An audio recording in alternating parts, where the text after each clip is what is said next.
कोई इंसान चोरी करता है इंडिया के अंदर तो उसके प्रोविजंस अलग होंगे कि उसे क्या पनिशमेंट मिलनी चाहिए। अगर वो किसी दूसरे देश में करता है तो वहाँ की पनिशमेंट अलग होगी जिसके अकॉर्डिंग उसको पनिशमेंट मिलनी चाहिए। वैसे ही हर देश में अपने अलग अलग लॉ रूल्स होते हैं जिन्हें फॉलो करना पड़ता है हम लोगों को। तो वैसे ही लॉ जो ऑर्डर मेंटेन करने के लिए बनाए जाते हैं उनके काफ़ी सारे सोर्सेज देखने को मिलते हैं जो कि हम इस पर्टिकुलर चैप्टर में डील करने वाले हैं। So hello, we are doing this last unit of jurisprudence 2 which is sources of law, जहाँ पे कहाँ से हमें सोर्स मिला उस लॉ को बनाने का, क्या हमारे पास वो इंस्पिरेशन थी कि हम ये काम कर पाए, इनके ऊपर लेजिस्लेशन बना करके वो डिस्कस करेंगे। तो फर्स्ट ऑफ ऑल दो तरीके के सोर्स होते हैं, पहला तो बाइंडिंग सोर्स और दूसरा non binding source which is also known as persuasive. Binding का मतलब है कि ये सोर्स अगर बन गए तो ये किसी भी हाल में फॉलो करने होंगे। दूसरे होंगे नॉन बाइंडिंग जो कि सिर्फ आपको बता सकेंगे कि आप ऐसा कर सकते हो, आप ऐसा नहीं कर सकते हो, which is sort of persuasive रखेंगे नेचर में, पर वो कभी भी बाइंडिंग नहीं होंगे। बाइंडिंग और परसुएसिव का मतलब इतना है कि वो लागू होना ही होना है। परसुएसिव का मतलब है कि हो भी सकता है, नहीं तो नहीं भी हो सकता है। वो चीज़ की बेटर अंडरस्टैंडिंग, बेटर इंटरप्रिटेशन के लिए भी मान सकते हैं। एग्जाम्पल्स देखें बाइंडिंग के तो कस्टम्स, प्रेसिडेंट और लेजिस्लेशंस, जो कि पर्टिकुलर चैप्टर के हमारे मेन टॉपिक्स हैं, जिन तीनों के ऊपर हर बार क्वेश्चन आया है, जिसमें 20 मार्क का क्वेश्चन सिर्फ कस्टम से उठा के पूछा गया है। बाकी सब में 10 मार्क का क्वेश्चन लेजिस्लेशन से पूछा है, बाकी 4 मार्क के क्वेश्चन आए हुए हैं।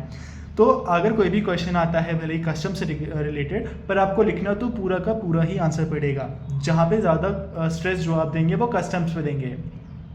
तो let's talk about the non binding which means the foreign judgments, किसी पूरा दूसरे देश की जजमेंट्स होंगी उनको। इंटरनेशनल जजमेंट जो ICJ देगा, ICC देगा। ज्यूरिस्टिक ओपिनियंस होंगे जो किसी भी देश के यानी जूरिस्ट देगा। कोई भी principle of justice, equity and morality होगा, ये सिर्फ परसुएसिव होगा नेचर में। जो भी राइटिंग्स होगी हमारी वो परसुएसिव होगी नेचर में। तो चलो हम स्टार्ट करते हैं विद द कस्टम्स, जो कि हमारा इंपॉर्टेंट टॉपिक है। कस्टम्स का मतलब होता है भाई, ये एक प्रैक्टिस है जो पीपल कर रहे हैं या सेट ऑफ कम्युनिटी कर रही है from a very long period of time, ठीक है, जो कि कम्युनिटी में जनरेशन और जनरेशन से रिपीट हो रही है। तो इसका मतलब है जनरेशन है तो मतलब बहुत ज़्यादा ओल्डेस्ट है। तो जी हाँ, कस्टम जो है oldest and the most important part of हमारी लॉ आ जाती है, जहाँ पे ये धीरे धीरे कस्टम्स जो है फोर्स लॉ का रूप ले लेता है विद टाइम। तो जब कस्टम्स इन्फोर्सिबल बाय लॉ हो जाते हैं, it is called as legislations. इसका प्राइम एग्जांपल आप देख सकते हो customary laws, just like Hindu law या फिर मुस्लिम लॉ। तो इसको हम लीगलाइज्ड हैबिट भी कह सकते हैं, बिकॉज कस्टम खुद के साथ में एक लीगल ऑब्लिगेशन प्रोवाइड नहीं करता है, बट जब उसको फोर्स मिल जाती है by the law, by the state, by the government, तो वो बन जाता है हमारा लीगलाइज्ड हैबिट यानी कि लॉ। सो एसेंशियल्स की बात कर लेते हैं। कस्टम, आखिर एसेंशियल्स क्या हैं इसके लॉ बनने के लिए। उससे पहले भी एक बात मैं आपको डिस्कस करना चाहूँगा। There are 2 words, first is custom and another is usage. Usage का मतलब समझ पा रहे होंगे कि इसको यूज़ किया जा रहा है एक दौर से, एक समय से। कस्टम मतलब है जो अभी हम डिस्कस करने वाले हैं, जो कि जनरेशन और जनरेशन से टाइम किया जा रहा है। देखो दोनों चीज़ें ना इक्वल नहीं हैं आपस में। यूसेज आगे चल के, यानी कि जब वो ये सारे एसेंशियल्स फुलफिल कर लेगा तब जा कर के वो कस्टम बनता है, पर हर यूसेज कस्टम नहीं है। एसेंशियल्स की बात करते हैं तो एंटीक्विटी होनी चाहिए, विच मीन्स भाई ये बहुत एंशियंट टाइम से चलता आना चाहिए, आपको याद भी नहीं होना चाहिए, इममेमोरिएबल होना चाहिए कि इसका भाई ओरिजिन हुआ कहाँ से था। कंटिन्यूटी होनी चाहिए, विदाउट ब्रेक चल रहा हो, आपका ब्रोकन चेन नहीं होनी चाहिए। अगर एक बार भी किसी ने आपके जनरेशन में इसको करने से रोक दिया कस्टम को, तो वो कस्टम की चेन ब्रोक हो जाएगी, फिर वो कस्टम नहीं कहलाया जाएगा। Then we are having a reasonableness, भाई कोई भी फुलिश चीज़, कोई भी ऐसी चीज़ जो हार्मफुल हो किसी के लिए भी वो मानी नहीं जाएगी। जो चीज़ पब्लिक ऑर्डर के अगेंस्ट में होगी, इमोरल होगी या कॉन्ट्ररी होगी, उसे भी फॉलो नहीं किया जाएगा। एसेंशियल्स जो हैं ये यूनिफॉर्म होने चाहिए, साथ में रीजनेबल भी होने चाहिए नेचर, अपने नेचर में सर्टेन होने चाहिए, जहाँ पे थोड़े स्पेसिफिक हो और एम्बिग्युइटी इनके अंदर कम से कम हो। सर्टेन मतलब कि पता है कि क्या होना है। साथ में हमारा जो है कंसेंट लेनी चाहिए इसको यूज़ करने से पहले, और किसी के ऊपर थोपा नहीं जा सकता बाय दी फोर्स। तो डेफिनेशन में आप क्या लिख सकते हो कि भाई सबसे पहली बात तो ये कोई ऐसा हैबिचुअल कोर्स है, यानी कि कोई ऐसा कंडक्ट है जो ऑब्जर्व कर रहे हैं हम, जो कि कंटिन्यूसली किया जा रहा है बाय दी पीपल। ठीक है, ये कंटिन्यूसली लोग कर रहे हैं और अब इसको ना एक्सेप्टेंस मिल गई है लीगैलिटी से, अब ये लीगलाइज हो चुका है, अब ये लीगली बाइंडिंग हो चुका है। तो इस केस में custom as a source of law हमारा काम करता है। हॉलैंड बोलता है कि जो कस्टम है हमारा generally observe course of conduct, यानी कि हमारा कोर्स ऑफ कंडक्ट है जैसा हम कंडक्ट कर रहे हैं अब तक टाइम में। अब हम इसका हिस्टोरिकल इंपॉर्टेंस देख लेते हैं। तो पहले जो था ना, लेजिस्लेशन नहीं होता था, कोडिफाइड लॉ नहीं होता था, ऑर्गेनाइज कोर्ट नहीं होते थे, फिर भी लोगों के बीच में मैरिजेस होती थी, प्रॉपर्टी, ट्रेड, फैमिली रिलेशंस को रेगुलेट किया जाता था। तो यहाँ पर क्या थे, यहाँ पे कस्टम्स थे जो रेगुलेट करते थे, ये ट्रेडिशंस थे एक पर्टिकुलर सोसाइटी के जो इसे रेगुलेट किया करते थे। अब ये देखो, रीजनल भी हो सकता है, लोकल भी हो सकता है, या फैमिली लेवल के ऊपर भी हो सकता है, बट एसेंशियल्स जो हैं वो फुलफिल होने चाहिए। जो कस्टम है हमारे अर्ली लीगल सिस्टम का फाउंडेशन बनता है और अब वो मॉडर्न में भी काफ़ी हद तक इंक्लूड हो चुका है because of the civil laws. ठीक है, नेचर अगर देखा जाए तो ये सोशल प्रैक्टिस से ओरिजिनेट हुआ है, ये बहुत ज़्यादा लॉन्ग यूसेज की वजह से हमारे पास आया है। इसे कम्युनिटीज़ ने एक्सेप्ट किया जहाँ पे ना कोर्जन हुआ ना फोर्स हुआ इनके ऊपर। इसको लीगल रिकॉग्निशन मिल गया धीरे धीरे टाइम के साथ में कि अब लीगली बाइंड हो गया, लेजिस्लेशन ने पास कर दिया। ये सोसाइटी के वैल्यूज़ और उनके ट्रेडिशंस को रिफ्लेक्ट करता है अपने अंदर। अब हम बात कर लेते हैं इसके इम्पोर्टेंस की। भाई सबसे ओल्डेस्ट सोर्स है, सोशल नीड्स को दिखाता है, क्या ज़रूरत है क्या नहीं है, पर्सनल लॉ बनाने में काफ़ी ज़्यादा बेस करता है, हिंदू लॉ मुस्लिम लॉ इन्फ्लुएंस करता है लेजिस्लेशंस को बहुत ज़्यादा, स्टेबिलिटी और कंटिन्यूटी बनाए रखने के लिए बहुत बड़ी भूमिका निभाता है हमारा कस्टम। जो वैलिड कस्टम है, ये बहुत इंपॉर्टेंट बात है कि जो वैलिड कस्टम है हमारा वो जर्नल हिंदू लॉज को ओवरराइड कर सकता है। यानी कि अगर आपने देखा होगा कि हिंदू लॉ में बोला हुआ है कि सप्तपदी होनी ज़रूरी है, 7 फेरे होने ज़रूरी हैं, पर इंडिया के अंदर ही काफ़ी सारे रीजन्स ऐसे हैं जहाँ पे फेरे लेना इंपॉर्टेंट ही नहीं है, सिर्फ 4 फेरे लेने भी इंपॉर्टेंट है। मतलब चलता है, हर जगह वेरिएशंस हैं, जहाँ ये वेरिएशन सारी एंटीक हैं, मतलब रीजनेबल है नेचर में, कंटिन्यूस है, जहाँ पे चेन ब्रेक नहीं हुई, सर्टेन है, यूनिफॉर्म मतलब यूनिफॉर्म नहीं है यहाँ पे, पर फिर भी वो कंटिन्यूस है अपने आप में। तो ऐसे जगह पे हिंदू लॉ जो है वो नीचे हो जाएगा और जो कस्टमरी लॉज हैं वो ओवरराइड कर जाएंगे हिंदू लॉज को। यानी कि customary laws will always prevail if they are in contrary with the Hindu laws या फिर एनी अदर लॉ। मतलब जर्नल हिंदू लॉ की बात हो रही है बेसिकली। और इसके लिए यहाँ पे एक केस है हमारा collector of Madura versus Muthu Ramalinga, जहाँ पे बोला था कि जो वैलिड कस्टम्स होंगे वो ओवरराइड कर देंगे हमारे जर्नल लॉज को अगर वो प्रॉपरली प्रूवन होंगे तो। पर मुस्लिम लॉ में क्या होगा, कस्टम लिमिटेड हैं। क्योंकि मुस्लिम लॉ में लिमिटेड हैं क्योंकि उनके कस्टम्स ड्राइव होते हैं हमारे कुरान से, हदीस, इजमा, क़ियास से। तो ऐसे में उनका ज़्यादा वाइडर स्कोप नहीं जा सकता है, वो इतने में ही लिमिटेड होगा। साथ में जो लोकल कस्टम्स होंगे वो कॉन्ट्ररी अगर इस्लामिक प्रिंसिपल्स हुए तो उन्हें नहीं फॉलो किया जाएगा। Let's talk about the advantage and disadvantage. तो भाई क्लोजली कनेक्टेड है सोसाइटी के साथ में, जो प्रिंसिपल है इसका काफ़ी ज़्यादा फ्लेक्सिबल भी है और प्रैक्टिकल भी है नेचर में। पब्लिकल एक्सेप्टेंस है बहुत ज़्यादा, हिस्टोरिकली कंटिन्यूटी बनी हुई है इसकी बहुत लंबे टाइम से। पर अगर इसके डिसएडवांटेज की बात करें तो भाई देखो ये ना थोड़े बहुत अनसर्टेन है, यूनिफॉर्मिटी में दिक्कत है, थोड़े वीकनेस है इनके अंदर, ये कंजर्वेटिव नेचर में चले जाते हैं अपने अपने कि हम तो ऐसे ही करेंगे, मतलब कि ये प्रोग्रेस नहीं करना चाहते अपने टाइम के साथ में। डिफ़िकल्ट है इनको प्रूव करना कि ये कंटिन्यूस है, इनकी चेन ब्रोक नहीं हुई है, और पॉसिबिलिटी है अनरीजनेबलनेस की। फॉर एग्जांपल भाई अनटचेबिलिटी एक कस्टम बन गया था टाइम के साथ में, पर क्या वो रीजनेबल था, क्या वो पब्लिक ऑर्डर के अगेंस्ट नहीं था, इसीलिए उसको हटा दिया गया। टाइप्स ऑफ कस्टम की बात करें तो 2 तरीके के कस्टम प्राइमरीली बात होती है। एक तो लीगल कस्टम जो कि ऑब्लिगेटरी होते हैं, लीगल से मतलब समझ रहे हो कि भाई ये बाय लॉ आ रहे हैं, ये मानने ही पड़ेंगे। दूसरे नॉन ऑब्लिगेटरी भाई ये सोशल हैबिट्स हैं, जैसे कि ड्रेस पहनना या कुछ भी चीज़ करना अपने कस्टम्स के अकॉर्डिंग, खाना पीना, पर ये बिल्कुल भी ऑब्लिगेटरी नहीं है नेचर में, नॉन बाइंडिंग फीचर है इनका, नॉन एनफोर्सिएबल है, कोई अथॉरिटी इनको रेगुलेट नहीं कर सकती। पर अगर हम इनके फीचर्स की बात करें तो भाई ये कस्टम्स जो हैं ये रिकॉग्नाइज भी हैं और ये एनफोर्स बाय द लॉ हैं। कोर्ट में इनके ऊपर बातें कर सकते हैं, इनके खिलाफ बातें कर सकते हैं अगर कोई अगेंस्ट में चाह रहा है तो। इनका फीचर्स में देखें तो भाई ये लीगली बाइंडिंग हो गए, इन्फोर्सिबल बाय कोर्ट हो गए, इनकी लीगल अथॉरिटी भी हो गई इनके साथ में। अब अगर बात करें हम लीगल कस्टम्स की, तो इसके अंदर भी एक जर्नल कस्टम और एक लोकल कस्टम आएगा। जर्नल कस्टम मतलब कि जो हर किसी के ऊपर थ्रू आउट द कंट्री या लार्ज कम्युनिटी पे एप्लीकेबल है। एग्जांपल मान लो हिंदू लॉ, जितने भी हिंदू देश के अंदर रहते हैं उनके अंदर जर्नल कस्टम्स हमारे फॉलो होंगे। दूसरे हमारे लोकल कस्टम्स हैं जो कि पर्टिकुलर लोकेलिटी के अंदर बात हो रही हैं, जहाँ पे वो बोल रहे हैं कि हमारे यहाँ पे एग्जाम्पल के लिए बता रहा हूँ कि सप्तपदी प्रैक्टिस नहीं होती, हमारे यहाँ सिर्फ 4 फेरे होते हैं, या फिर जो पति होता है उसके अराउंड फेरे होते हैं, हमारा ख़त्म हो जाता है। एग्जाम्पल में लैंड कस्टम्स होते हैं किसी विलेज के, तो वो डिस्टर्ब नहीं किए जाते, वो भी लीगली इन्फोर्स होते हैं और वो भी लीगल कस्टम्स के अंदर ही आते हैं। अब देखो मॉडर्न में क्या हो गया है, आज के ज़माने में क्या हो गया है, tribal, personal, social, practical, trade usage, ये काफ़ी ज़्यादा हमारे डिबेट का टॉपिक बन चुके हैं कि इन्हें कैसे कस्टम्स में इनकॉर्पोरेट करना चाहिए।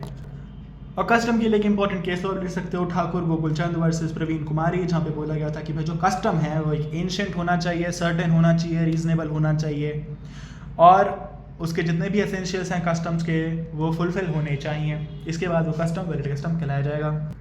भाई प्रेसिडेंट की बात करें तो सबसे इंपॉर्टेंट सोर्स माना जाता है, बिकॉज ये कॉन्टेम्प्रेरी टाइम में, मॉडर्न टाइम्स में सबसे ज़्यादा रेलिवेंट है, because specially common law country के अंदर ये ना ज़्यादा ही माना जाता है। जैसे कि कॉमनवेल्थ कंट्री मतलब कि जो कंट्रीज़ इंग्लैंड से आज़ाद हुई हैं कॉलोनियल रूल से, जैसे कि इंडिया हो गया, खुद इंग्लैंड में हो गया कॉमन लॉ सिस्टम, तो वहीं से ओरिजिनेट हुआ है।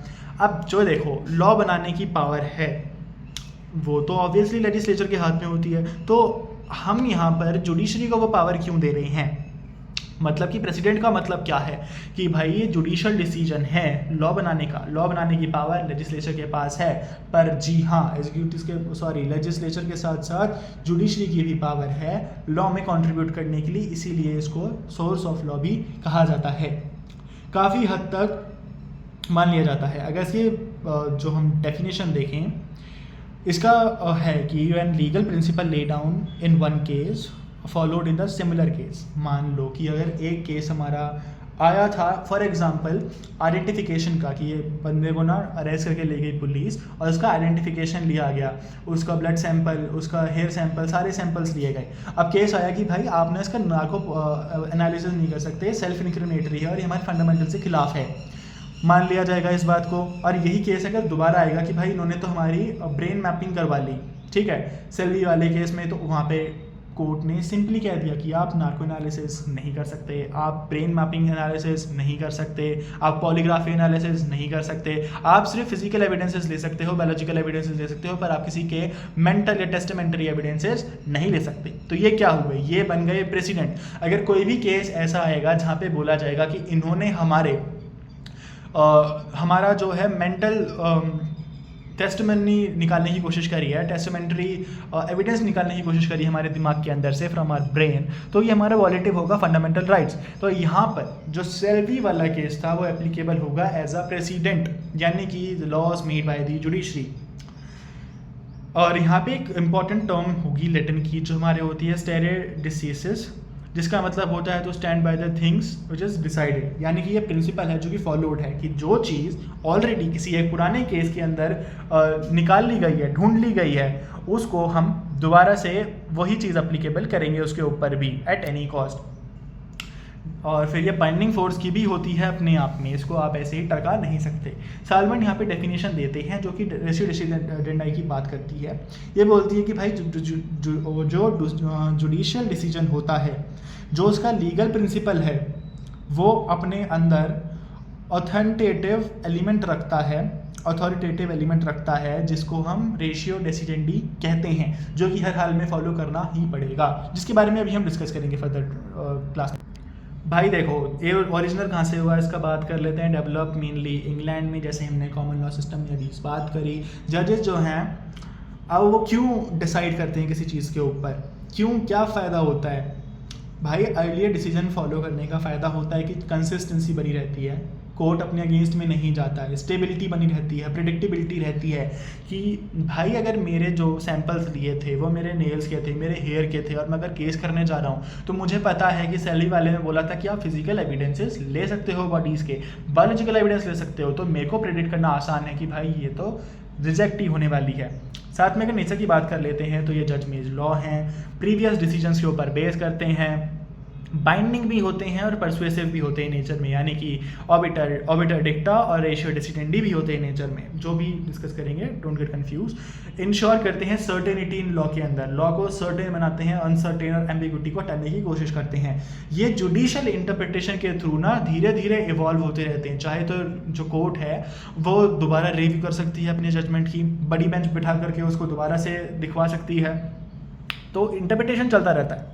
एसेंशियल्स की बात करें तो भाई सबसे पहला लीगल प्रिंसिपल कंटेन होना चाहिए, उसका लीगल प्रिंसिपल जो हर जगह फॉलो करवाना है उनको, जो कॉम्पिटेंट कोर्ट ने दिया हो। कॉम्पिटेंट मतलब कि ऐसा कोर्ट जो क्वेश्चन में कोर्ट है अभी उससे सुपीरियर हो। फॉर एग्जांपल अभी डिस्ट्रिक्ट कोर्ट है क्वेश्चन में, तो कॉम्पिटेंट कोर्ट उसके लिए हाई कोर्ट भी होगा और उसके लिए सुप्रीम कोर्ट भी होगा। हाई कोर्ट के लिए सुप्रीम कोर्ट कॉम्पिटेंट होगा कि उसने बोला है ऐसा तो करना ही पड़ेगा।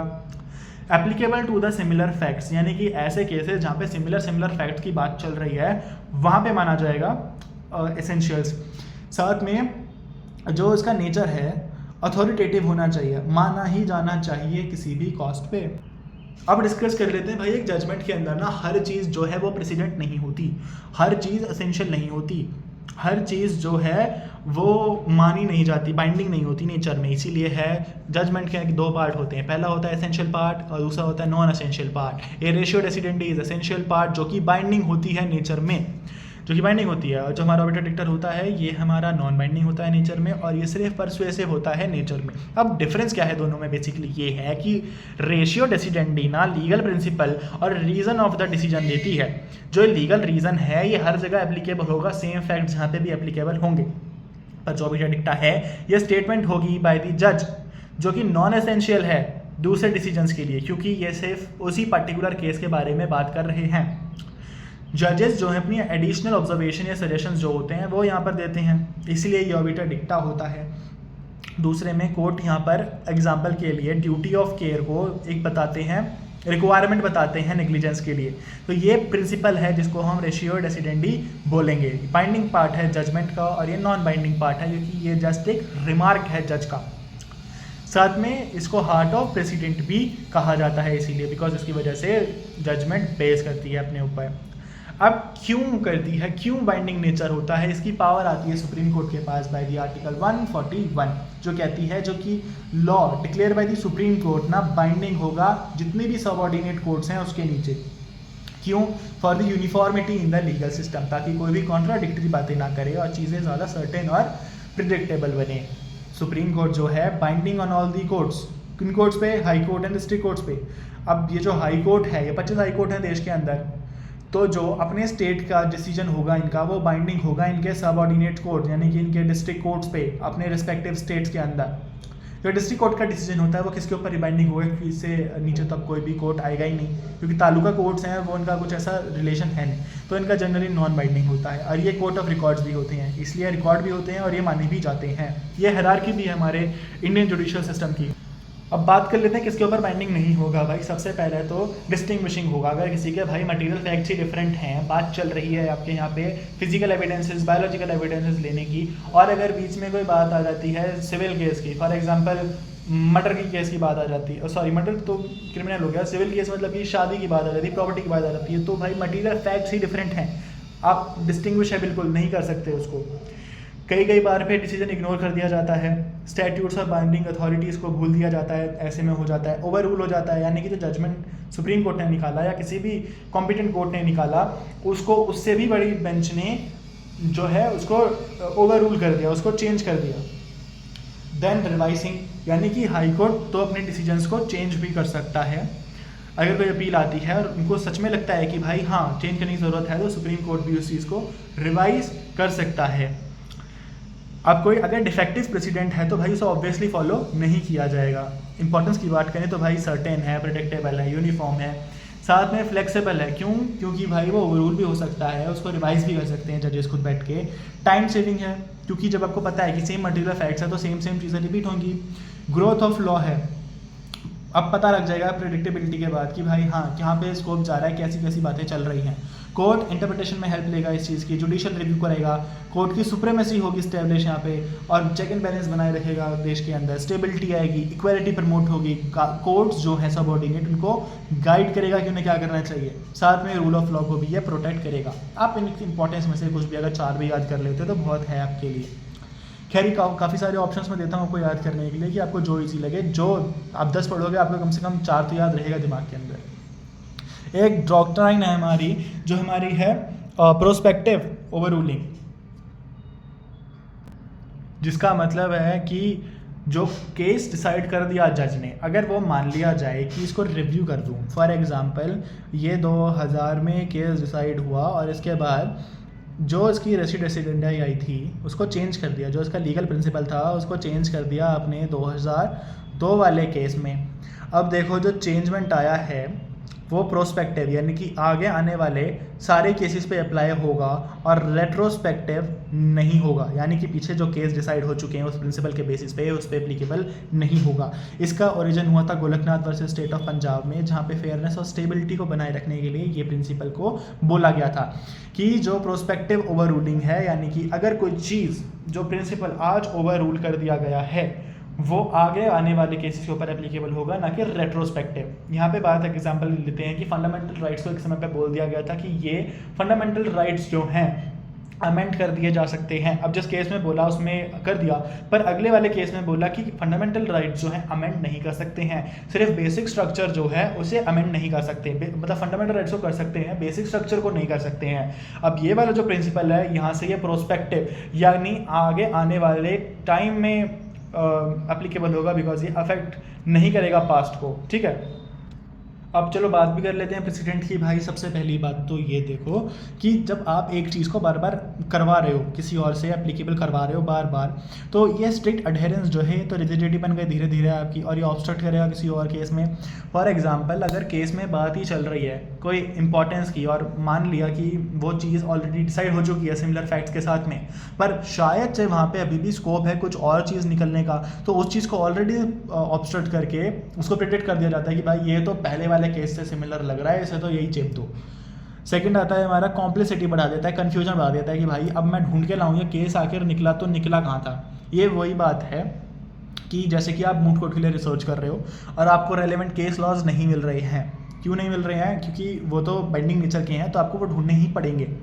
तो ये एक और चीज़ दर्शाता है कि भाई प्रेसिडेंट कितने इंपॉर्टेंट हैं इंडिया के लॉ एंड सिस्टम्स को बनाए रखने के लिए। साथ में पॉसिबिलिटी है कॉन्फ्लिक्टिंग डिसीजंस की, यानी कि भाई एक डिसीजन जो 2 अलग अलग कोर्ट ने दे दिया, दोनों ही सेम लेवल के थे, अब किसको माना जाएगा? ठीक है, फॉर एग्जांपल 2 अलग अलग हाई कोर्ट ने 2 अलग अलग बातें कह दी, अब किसको माना जाएगा? वो सुप्रीम कोर्ट जाएगा। तो तब तक के लिए तो कन्फ्यूजन क्रिएट रहा ना। जजमेंट लॉज को ऑलरेडी क्रिटिसाइज इसलिए किया जाता है भाई क्योंकि ये काम तो लॉ मेकिंग का, लेजिस्लेचर का है, तो ये जुडिशरी क्या कर रही है इसके अंदर, इसके ऊपर क्वेश्चन होता है। और साथ में कंस्ट्रक्टिव नेचर का होता है, और ये ना जो अपना हिंडर कर सकता है आने वाले रिफॉर्म्स को, हिंडर कर सकता है आने वाले टाइम में, बिकॉज ये चीज़ तो ऑलरेडी स्टैब्लिश हो गई है, तो निकल गई, जिनको ऑलरेडी चीज़ों में एप्लीकेबल करना पड़ेगा अब आपको। अगर बात करते हैं काइंड ऑफ प्रेसिडेंट की, तो सबसे पहले होते हैं अथॉरिटेटिव प्रेसिडेंट, विच मतलब की है कि जो तो फॉलो करने पड़ेंगे लोअर कोर्ट्स को किसी भी कॉज पे, और इनको इग्नोर नहीं कर सकता। कंपलसरी ओबीडियंस होता है इनके लिए, और क्रिएट करता है सर्टेनिटी, यानी कि ये होना ही होना है। आर्टिकल 141 इसकी पावर देता है हमें सुप्रीम कोर्ट को। Then we are having a persuasive precedent, मतलब कि ये ऐसा पार्ट है जिसे चाहो तो मानो, चाहो तो मत मानो, कंसीडर कर सकता है इसको, पर लीगली बाउंड नहीं होता इसको फॉलो करने के लिए। जैसे कि foreign judgments, obiter dicta, decision of lower courts, opinion of scholars, जैसे कि एग्जांपल के लिए judgement of England.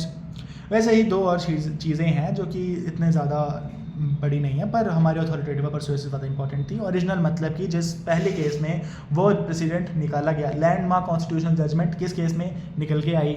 Then we are having a declaratory, यानी कि मेयर डिक्लेरेशन जो ऑलरेडी एग्जिस्ट कर रहा है लॉ। अब अगर आपने लॉ एंड जस्टिस वाला चैप्टर पढ़ा होगा, यूनिट पढ़ी होगी, तो आपने उसमें पता किया होगा कि जजेस जो हैं वो सिर्फ लॉ को डिस्कवर कर सकते हैं पर लॉ को क्रिएट नहीं कर सकते हैं। तो यानी कि जजेस वही चीज़ डिक्लेयर करेंगे, वही चीज़ दोबारा से बताएंगे जो कि ऑलरेडी लॉज में लिखा हुआ है, which is already existing there. Important case laws की बात कर लें तो भाई केशवानंद भारती और स्टेट और केरला की बात कर लेते हैं, जहाँ पे बेसिक स्ट्रक्चर डॉक्ट्राइन को बोला गया था। अब इसको माना जाता है इसमें आगे वाले केसेस में, प्रेसिडेंट्स में। दूसरा आप सेल्वी वाला डाल सकते हैं, और साथ में डाल सकते हैं आप डोगू वर्सेस स्टेफनसन। यहाँ पे ना स्नेल वाला केस है ये, नेग्लिजेंस वाला, जहाँ पे मॉडर्न लॉ में नेग्लिजेंस को स्टैब्लिश किया गया था। अब भाई इस चैप्टर का सबसे रेलेवेंट पार्ट लेजिस्लेशन। भाई जब तुम लॉ की बात कर रहे हो तो लॉ ऑब्वियसली लेजिस्लेचर ही तो बनाएगा, पार्लियामेंट ही तो बनाएगी।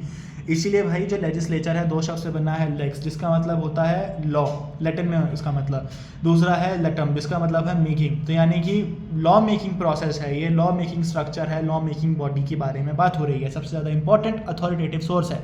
अथॉरिटेटिव मतलब कि भाई ये फॉलो होना ही होना है, ये अपने आप में बाइंडिंग है। मॉडर्न लॉ का एग्जाम्पल है ये। और जो लेजिस्लेशन है ये फॉर्मल इनैक्टमेंट प्रोसेस है। यहाँ पे मेकिंग ऑफ लॉ की ही बात चलेगी। ये डेलिब्रेट है, जान के बनाया गया है, सिस्टमेटिक है, सिस्टम से है, रिटन है, अनसर्टेन बिल्कुल भी नहीं है, एम्बिग्युइटी बिल्कुल भी नहीं है, स्टेट मेड लॉ है इसके अंदर। जो कॉम्पिटेंट अथॉरिटी होती है वो लॉ बनाती है through the process of law making, ठीक है। और रिपेलिंग ऑफ लॉ यानी कि उस लॉ को हटाना भी, उसको अमेंड करना भी, ये सारी ये कॉम्पिटेंट अथॉरिटी अपने दायरे के अंदर ही काम करती है। डेफिनेशन की बात करें तो legislation is the direct and the deliberate making of law, यानी कि वो जानबूझ के सामने से बनाया गया है बाय अ सुपीरियर लॉ, यानी कि बाय सुपीरियर अथॉरिटी बनाया गया है एक लेजिस्लेशन। नेचर की बात करें तो भाई देखो अब तक डिस्कस कर लिया, डेलिबरेट है नेचर में। लेजिस्लेचर बनाया गया है बाय द कॉम्पिटेंट अथॉरिटी, ये रिटर्न भी है हमारा, स्टेट अथॉरिटी से बैक्ड भी करती है, यानी कि सैंक्शंस भी लगते हैं अगर आप इसे फॉलो नहीं करते हो तो। प्रोस्पेक्टिव है, यानी कि जो आने वाले टाइम में है उस पर ही फॉलो होने वाली ये चीज़ है। आज से पहले अगर वो चीज़ हो गई, फॉर एग्जाम्पल आज से चालान लगना चालू हुआ, पीछे वाले को हेलमेट लगाकर चलना है, तो अगर मैंने कल निकला था रोड पे बिना हेलमेट लगा के सेकंड पीछे वाली सीट पे, तो वो माना जाएगा कि उस पर एप्लीकेबल नहीं है। अगर मैं कल निकलूंगा फिर से बिना हेलमेट लगाए तो वो मेरे ऊपर एप्लीकेबल तब होएगा, प्रोस्पेक्टिव होगा। बात कर लेते हैं इसके इंपॉर्टेंस की, जो हम ऑलरेडी कहीं ना कहीं टच करते आ रहे हैं पीछे से यार। सबसे पहला तो इंपॉर्टेंट सोर्स है हमारे मॉडर्न लॉ का, प्राइमरी सोर्स है हमारे मॉडर्न लॉ का भाई, क्योंकि लेजिस्लेशन का मतलब ही है लॉ मेकिंग। तो सबसे इंपॉर्टेंट पार्ट तो लॉ मेकिंग का, सोर्स ऑफ लॉ का हमारा हमारा लेजिस्लेचर ही आएगा। प्रेसिडेंट और जो कस्टम्स हैं वो तो हैं, मानते हैं उन्हें, पर जो प्राइमरी काम है वो हमारा लेजिस्लेशन का है, लेजिस्लेचर का है। ये काफ़ी सर्टेनिटी बताते हैं, क्लैरिटी होती है, यूनिफॉर्मिटी होती है हर किसी के ऊपर irrespective of XYZ। Easy amendments हैं इसके अंदर, आप सिंपल मेजॉरिटी से पास कर सकते हो चीज़ें। डेमोक्रेटिक नेचर की होती हैं, क्विक लॉ मेकिंग होती है, थोड़ी टाइम टेकिंग होती है पर फिर भी एज कम्पेयर टू अदर चीज़ें ईजी होती है, क्विक होती है। एक्सेसिबिलिटी ईजी होती है सबके लिए समान रूप से एप्लीकेबल होती है। डेमोक्रेटिक लेजिस्लेशन होती है, फ्लेक्सिबल होती है just like I told you. और जो सोशल चेंज होते हैं वो रैपिडली होते हैं, तो फिर चेंजेस आते रहते हैं अकॉर्डिंगली, इसलिए फ्लेक्सिबल है ये। कॉम्प्लेक्स गवर्नेंस को कॉम्प्लेक्स जो गवर्नेंस होती है उसको ना डिटेल्ड लॉ चाहिए होते हैं। जैसे कि इंडिया इतनी बड़ी कंट्री है, कितनी कॉम्प्लेक्स है गवर्नेंस करना इनके ऊपर, कितना दिक्कत आएगी, तो इसीलिए काफ़ी डिटेल्ड लॉ बनाए गए हैं अपने देश के लिए। Welfare state needs extensive regulation, यानी कि जो हमारा वेलफेयर स्टेट है, क्योंकि इंडिया भी एक वेलफेयर स्टेट की कैटेगरी में ही आता है, क्योंकि यहाँ पे लोगों के लिए ज़्यादा ही काम किया जाता है। तो एक्सटेंसिव रेगुलेशंस की ज़रूरत होती है, जहाँ पे कुछ लोगों को एक्स्ट्रा पावर दी जाती है, कुछ लोगों को उससे भी ज़्यादा एक्स्ट्रा पावर दी जाती हैं, ताकि वो अच्छे से अपनी ज़िंदगी जी सकें। अगर हम डिसएडवांटेज की बात करें तो रिजिडिटी। अब आप बोलेंगे रिजिडिटी क्यों? बिकॉज इंडिया की स्पेशलिटी है कि इंडिया का कॉन्स्टिट्यूशन बहुत रिजिड भी है और फ्लेक्सिबल भी है। रिजिड इसलिए बिकॉज यहाँ पे स्पेशल मेजॉरिटी चाहिए किसी भी चीज़ को पास करने के लिए, किसी इंपॉर्टेंट चीज़ को पास करने के लिए। कॉम्प्लेक्सिटी आ जाती है यहाँ पे भाई, जब इतने कॉम्प्लेक्स नेचर चल रहा है हमारी गवर्नेंस का, इतना एक्सटेंसिव रेगुलेशन बनाओगे तो कंफ्यूज नहीं होगा बंदा, तो क्या होएगा। डेलीगेट लेजिस्लेचर जो है इसका मिसयूज़ होता है। डेलीगेट मतलब कि ऐसी अथॉरिटी जिसको पावर मिली है सुपीरियर से कि आप चलो ठीक है बना लेना, जैसे कि आपकी यूनिवर्सिटी को पावर मिले हैं, UGC को पावर मिले हैं रूल्स बनाने के लिए। अब ये ऐसे में क्या कर सकते हैं, अल्ट्रा वायरस हो सकते हैं, यानी कि अपनी औकात से ज़्यादा पढ़ करके ये मिसयूज़ कर सकते हैं अपनी पावर्स का। अब अगर एक प्रोसेस बात करें कि एक बिल, एक एक्ट कैसे बनता है, यानी कि एक लेजिस्लेचर कैसे बनता है, एक लॉ कैसे बनता है, तो सबसे पहले ना एक बिल, एक ड्राफ्ट निकाला जाता है कि हम ना ऐसा ऐसा चाहते हैं, तो उसको पहले लेजिस्लेचर में निकाला जाता है। अब 2 हाउस होते हैं लेजिस्लेचर के, पहला होता है हमारा लोकसभा, दूसरा होता है हमारा राज्यसभा। लोकसभा एंड राज्यसभा होता है हमारा, तो दोनों में निकाला जाता है बिल। किसी भी एक में पहले पेश किया जाएगा, पहली रीडिंग होगी उसकी, फिर उसकी दोबारा रीडिंग करवाएंगे। अब उसके ऊपर कमेटी स्टेज बैठेगी कि इसमें क्या गलती थी, उसको सुधारा जाएगा। अब उसकी थर्ड रीडिंग बैठेगी, अब वो वहाँ से पास हो गया फर्स्ट हाउस से, अब वो सेकंड हाउस में जाएगा, वहाँ पे सेम चीज़ें दोबारा रिपीट होंगी। First reading, second reading, committee stage, third reading. अब यहाँ से अगर वो पास होता है, दोनों हाउस से पास होकर जाएगा प्रेसिडेंट के पास, प्रेसिडेंट उस पर साइन करेगा, यानी कि प्रेसिडेंट अपना एसेंट देगा और उसके साइन करने के बाद वो देश के अंदर पारित होगा और एक्ट आएगा हमारे सामने। अब उसको फिर इनैक्टमेंट किया जाएगा और इस तरीके से पूरा प्रोसेस होगा, जो कि ऑलरेडी हमने कॉन्स्टिट्यूशन सेकंड में डिस्कस कर लिया है। भाई ये वाला जो टॉपिक है ये इंपॉर्टेंट है, बिकॉज ये बार बार क्वेश्चन आता है 4 नंबर के अंदर, और सिंपल है। सुप्रीम लेजिस्लेशन और सबऑर्डिनेट लेजिस्लेशन, भाई पढ़ के समझ में आ रहा होगा कि ये सबसे हाईएस्ट पावर है स्टेट के अंदर, सॉवरन है, जो कि लॉ बनाती है। जैसे कि देश के अंदर पार्लियामेंट है ऑब्वियसली, जो और किसी बॉडी के पास पावर नहीं है इसके बनाए हुए लॉज को रिपेल करने की या अमेंड करने की। तो ये पावर किसी के पास है, सिर्फ और सिर्फ पार्लियामेंट के पास है। और जो कंट्रोल किसी और भी अथॉरिटी के अंडर नहीं कर सकती है, कोई अथॉरिटी इसे कंट्रोल नहीं कर सकती है। पार्लियामेंट अपने आप में काम कर रही है, वो सुप्रीम लेजिस्लेशन बना रही है देश के लिए। अब सबऑर्डिनेट लेजिस्लेशन क्या होते हैं भाई? जो सुप्रीम लेजिस्लेशन है ये इनको पावर देती है ताकि ये लॉ बना सकें अपने लिए, इन्हें ही कहते हैं हम डेलीगेट लेजिस्लेशन। अपने मतलब सेकंड नेम है इसका डेलीगेट लेजिस्लेशन। तो सबऑर्डिनेट और डेलीगेट दोनों सेम चीज़ हैं। By body subordinate to legislate, अब जो बॉडी इसके नीचे है और वो उनको पावर मिलती है अपने लिए रूल्स बनाने के लिए। अब डिस्कस करेंगे वो क्या क्या बॉडीज़ होंगी। अब ये क्या बनाएंगे? रूल्स बनाएंगे, रेगुलेशंस, लॉ एंड नोटिफिकेशंस, जो भी होगा वो डेलीगेट अथॉरिटी अपने लिए बनाती रहेंगी। इनके पास अब लॉ मेकिंग पावर आ गई। अब डिस्कस कर लेते हैं भाई, जैसे वहाँ पार्लियामेंट लॉ बना रही थी, यहाँ कौन बनाएगा? तो यहाँ पे डेलीगेट यानी कि अदर देन सुप्रीम अथॉरिटी कौन बना रही है? एग्जीक्यूटिव्स। अब भाई एग्जीक्यूटिव्स का काम तो होता है एग्जीक्यूट करवाना, लॉज जो बने हुए हैं उन्हें एनफोर्स करवाना। अब वो कैसे बनाएंगे भाई? जो आपने ऑर्डिनेंस पावर सुनी होगी, यानी कि जो प्रेसिडेंट होता है वो अपने लॉज बना सकता है अगर जो पार्लियामेंट है उस टाइम सेशन में नहीं है। ये पावर भी लेजिस्लेशन ही नहीं देता है, made by the executive body. ठीक है, एग्जांपल के लिए कि भाई हेलमेट का चालान 1000 रुपये का है, अब उसको नोटिफाई करने के लिए आया था मोटर्स व्हीकल एक्ट, जो कि एग्जीक्यूटिव्स ही लेके आए थे। वो अमेंडमेंट करने का, नोटिफिकेशन लाने का अधिकार एग्जीक्यूटिव्स के पास है बाय द कॉन्स्टिट्यूशन। जुडिशियल, भाई यहाँ पे प्रेसिडेंट्स की बात आनी चालू हो गई कि कोर्ट जो है प्रोसेस बना देगा कि भाई आप ऐसे करो, आप वैसे करो। तो ये डेलीगेट लेजिस्लेशन हो जाएंगे इनको रूल्स करने के लिए। I am sorry I just used word precedents. Precedents नहीं है, बेसिकली रूल्स बनाए हुए हैं जो जुडिशरी ने बनाए हैं। फॉर एग्जांपल हाई कोर्ट्स के रूल्स कि वहाँ पे कैसा गवर्नेंस होना चाहिए। तो just make it a correction कि भाई वो प्रेसिडेंट्स की बात नहीं हो रही है यहाँ पे, ठीक है। Then we are having a municipal, भाई ये लोकल अथॉरिटी, लोकल बॉडी अपने टाउन के लिए रूल्स बनाती है, उसे कहते हैं म्यूनिसिपल लॉ। जैसे कि कोई भी स्पिटिंग कर रहा है, कोई थूक रहा है, तो उसके लिए कितना फाइन होना चाहिए। वेस्ट मैनेजमेंट है, अगर वो सही से नहीं हो रहा है तो क्या होना चाहिए। बिल्डिंग परमिट्स जो ये सब देता है, ये परमिट्स म्यूनिसिपल लॉ ही देता है, म्यूनिसिपैलिटी ही देती है। Then we are having autonomous bodies जो अपनी रूल्स एंड रेगुलेशन खुद बनाती हैं, जैसे कि रेलवे हो गया या हमारी यूनिवर्सिटीज़ हो गई। अब इससे क्या होता है कि ये इंडिपेंडेंस बढ़ाते हैं। सोवरेन लेजिस्लेचर होता है, थोड़ा डिवीजन ऑफ पावर होता है, डेलीगेट अथॉरिटीज़ को भी पावर मिलती है, सब्जेक्ट टू कंट्रोल होता है, must confirm to parent law, यानी कि जो डेलीगेट लेजिस्लेशन है वो पेरेंट लॉ के कन्फर्म होना चाहिए, उससे ही पावर लेकर बनना चाहिए। पर जो हमारी सुप्रीम लेजिस्लेशन है वो हाईएस्ट लॉ है और वो सोवरेन लेजिस्लेचर ही कहा जाएगा, जो अपने आप में इंडिपेंडेंट है। पर ये वाला जो है ये सब्जेक्ट टू कंट्रोल भी है। अब हम बात कर लेते हैं डेलीगेट लेजिस्लेशन की और एग्जीक्यूटिव लेजिस्लेशन की। डेलीगेट मतलब कि जो सबऑर्डिनेट हमारी अथॉरिटीज़ हैं, जिनको पावर मिली है सुप्रीम पावर से, सुप्रीम अथॉरिटी से लॉ बनाने के लिए। एग्जीक्यूटिव्स यानी कि जो रूल, ऑर्डर, रेगुलेशंस, ऑर्डिनेंस बनाते हैं, जो प्रेसिडेंट के पास पावर है, जो गवर्नर के पास पावर है हमारी ऑर्डिनेंस निकालने की, यानी कि रूल्स बनाने की इन एब्सेंस ऑफ लेजिस्लेशन, जब हमारा सेशन में नहीं बैठी है पार्लियामेंट। टेम्परेरी लॉज होते हैं, ऑल्दो इन्हें लॉन्ग टर्म में पास करवाया जा सकता है पार्लियामेंट जब बैठ जाती है उसके बाद 6 महीने तक ये एप्लीकेबल होते हैं। अब इंडिया में बात करें तो parliament can not make detailed rule. भाई हर जगह के लिए, इतनी बड़ी देश है हमारा, उसमें हर जगह के लिए एक पार्लियामेंट नहीं बना सकते थे डिटेल्ड रूल। तो इसलिए डेलीगेट अथॉरिटीज़ बनाई गई जो पावर रखती हैं अपने आप में कि वो रूल्स एंड रेगुलेशंस बना सकें अपने एरिया के लिए। These are also called as subordinate legislations, ठीक है। अब एक बार नीड पे देख लेते हैं कि डेलीगेट लेजिस्लेशन या सबऑर्डिनेट लेजिस्लेशन हमें क्यों चाहिए होती है भाई। क्योंकि प्रेशर बहुत है हमारे पार्लियामेंट पे, क्योंकि पार्लियामेंट टाइम कम है हमारे पास, क्योंकि उनके पास इतना बड़ा देश है गवर्न करने के लिए, उनके पास टाइम तो लिमिटेड ही है। वो सीट्स बढ़ा सकते हैं पर भाई टाइम तो उतना ही रहेगा ना, टाइम थोड़ी बढ़ा पाएंगे, 12 के 12 महीने रहेंगे।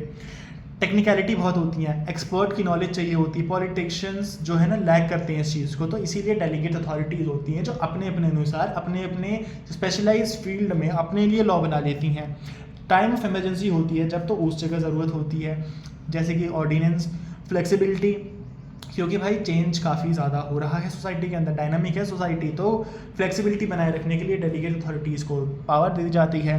एडमिनिस्ट्रेटिव कन्वीनियंसेस के लिए, यानी कि एफिशिएंसी को बढ़ाने के लिए, इफेक्टिवनेस को बढ़ाने के लिए, हेल्प करने के लिए लोकल अथॉरिटीज़ को पावर दी जाती है डेलीगेट अथॉरिटीज़ को लेजिस्लेशन बनाने के लिए। आप खैर ये कंट्रोल में हमेशा रहती हैं, भले ही सुप्रीम अथॉरिटी इन्हें पावर दे दे कि हाँ ठीक है आप कर लो जो आप मानना चाहते हैं, पर आपको पार्लियामेंट के अंदर काम करना होगा, आपको जुडिशरी के अंदर काम करना होगा, आप कॉन्स्टिट्यूशन के अगेंस्ट काम नहीं कर सकते और आपको प्रोसीजरल नॉर्म्स को फॉलो करना पड़ेगा। चलो भाई लास्ट में फटाफट से रिकैप कर लेते हैं तीनों sources of law, custom, precedent and legislation. भाई जो चीज़ एक सोसाइटी में एक्सेप्टेड है, एक सोशल प्रैक्टिस जो एक्सेप्टेड है by the law is called as custom, ठीक है। कस्टमरी लॉज बात कर सकते हैं, जैसे कि सिविल लॉ में आ गए हमारे मुस्लिम एंड हिंदू लॉ।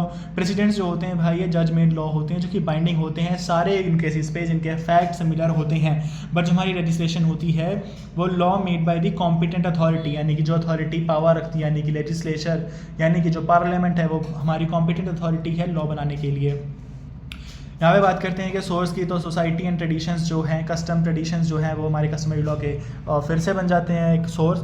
और जो अनरिटन है ये ओरिजिनली जो कस्टम्स हैं, पर जो जजमेंट लॉ हैं वो तो हमारे जजमेंट्स में लिखे ही रहते हैं जो कि कोर्ट एंड जजेस ऑब्वियसली प्रेसिडेंट होने से निकलता है। पर जो हमारे लेजिस्लेशन है ये रिटन भी हैं, कोडिफाइड रूल्स भी हैं, ये सोवरेनिटी भी हैं और स्टेट अथॉरिटी के अंदर काम कर रहे होते हैं। पर जो प्रेसिडेंट हैं वो जुडिशियल बॉडी के अंदर काम कर रहे होते हैं। पर जो कस्टम्स हैं हमारे based on the social acceptance, कितना उन्हें एक्सेप्ट कर लिया जाएगा। अब इसको रिकॉग्नाइज भी स्टेट करती है और इसको जो है इन्फोर्स भी स्टेट ही करवाती है। पर जो हमारे प्रेसिडेंट होते हैं ये by the doctrine of stare decisis बोलते हैं, यानी कि जो ऑलरेडी डिसाइडेड है उसको मानना पड़ेगा, stand by what is already existing. जो हमारे लेजिस्लेचर हैं ये डायरेक्टली इन्फोर्सिएबल हैं बाय द स्टेट, जैसे ही ये पारित हो जाते हैं, इनैक्टमेंट हो जाती है, एक्ट बन जाता है बिल, वैसे ही ये एक्ट एप्लीकेबल हैं।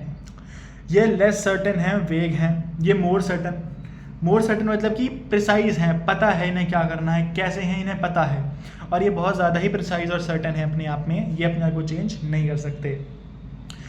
जो कस्टम्स हैं वो फ्लेक्सिबल हैं, वो टाइम के साथ ना चेंज हो सकते हैं। प्रेसिडेंट जो हैं वो फ्लेक्सिबल हैं मॉडरेटली, कि चलो ठीक है इसको रिव्यू कर सकते हैं, इसको दोबारा से देख सकते हैं, अपहोल्ड हो गया तो। फिर हमारे लेजिस्लेशन तो हमारे अमेंड ही हो सकते हैं। कस्टम्स की बात करें तो वो लोकल या कम्युनिटी के लिए बनाए जाते हैं। प्रेसिडेंट जो हैं जो सिमिलर केसेस हैं उनके ऊपर एप्लीकेबल होते हैं, पर जो हमारे लॉज लेजिस्लेशन होते हैं वो जर्नल एप्लीकेबल होते हैं हर किसी के ऊपर, इर्रिस्पेक्टिव ऑफ XYZ। कस्टम्स जो होते हैं बाइंडिंग होते हैं, हमारे लीगली रिकॉग्नाइज्ड, ठीक है, बाइंडिंग होते हैं अगर वो लीगली रिकॉग्नाइज होते हैं तब ही, नहीं तो वो कस्टम्स ऐसे ही नॉर्मल कस्टम्स बनाए के रह जाएंगे। प्रेसिडेंट्स होते हैं जो हमारे परसुएसिव भी होते हैं नेचर में और बाइंडिंग भी होते हैं, यानी कि हमारे ऑबिटर डिक्टा एंड रेशियो डेसिडेंडी। अब देखो रेशियो डेसिडेंडी और ऑबिटर डिक्टा याद करने का एक सिंपल ट्रिक बता देता हूँ। रेशियो डेसिडेंडी से आपको समझ में आ रहा होगा कि डंडी की बात हो रही है। ऑबिटर डिक्टा, अब डिक्टा से मतलब कि कोई डिक्टेट कर रहा है, तो ऐसा मानो कि अगर आपको कोई टीचर बोलता है, डिक्टेट करता है कि भाई आपको कल अपनी कॉपीज़ लेके आनी है, तो आप लेके आओगे या नहीं लेके आओगे वो आपके ऊपर डिपेंड होगा। मे बी आप शायद वो चीज़ भूल जाओ, पर अगर वो जो टीचर है आपका वो आपको छड़ी मार के, डंडी मार के बोले कि भाई कल लेके आनी है तेरे को अपनी कॉपी, तो ऐसे आप याद कर सकते हो कि भाई छड़ी मारी है, डंडी मारी है किसी ने, तो मतलब ऑबिटर डिक्टा है, वो बाइंडिंग है नेचर में। और जो परसुएसिव है नेचर में वो है हमारा सॉरी मैंने उल्टा बोल दिया। ऑबिटर डिक्टा मतलब कि जो डिक्टेट करके मेरे को टीचर ने बताया था, जो कि परसुएसिव है नेचर में। और जो रेशियो डेसिडेंडी है, यानी कि डंडी मार के उसने मेरे को बताया है, वो मुझको फॉलो करना पड़ेगा, वो बाइंडिंग है मेरे ऊपर, ठीक है। अब ये जो लेजिस्लेशन है ये एब्सोल्यूट बाइंडिंग होते हैं भाई अपनी जुरिस्डिक्शन के अंदर हर किसी के ऊपर, इर्रिस्पेक्टिव ऑफ कोई भी सर्कमस्टेंस, कुछ भी चीज़ हो ही नहीं सकता इसके आगे, क्योंकि लेजिस्लेचर सबको मानना ही पड़ेगा ना। यहाँ पे केस का दिक्कत है कि भाई फैक्ट सेम नहीं है, ये सेम नहीं है, या फिर कोई भी चीज़ सेम नहीं है, या फिर हमारे कस्टम्स फॉलो नहीं करते, आपको लेजिस्लेशन तो मानना पड़ेगा मेरे भैया। देन ये जो हमारे कस्टम्स हैं इवॉल्व होते हैं जैसे जैसे यूसेज, मैंने आपको बताया था यूसेज मतलब कि जो चीज़ सोसाइटी के अंदर एक लंबे अरसे से फॉलो की जा रही है वो यूसेज बन जाती है। और जब वो बहुत ही ज़्यादा आ जाती है अपने यूसेज में, बहुत एसेंशियल्स फुलफिल कर लेती है, जैसे कि एंशिएंट हो गया, सर्टेन, यूनिफॉर्म, एम्बिग्यूटी से दूर, वेगनेस से दूर, इमोरल नहीं है, अपोज नहीं करती पब्लिक अथॉरिटी को, ये सारे एसेंशियल से फुलफिल कर लेता है यूसेज, तो वो बन जाता है हमारा कस्टम। जो प्रेसिडेंट है हमारा वो रिटर्न है हमारे जजमेंट्स के अंदर, और जो लेजिस्लेशन है वो तो लॉ मेकिंग प्रोसेस है और वो हमेशा हमारे साथ बना ही रहेगा। सो विद दिस हमारा लास्ट वाला यूनिट भी कंप्लीट होता है। Thanks for watching.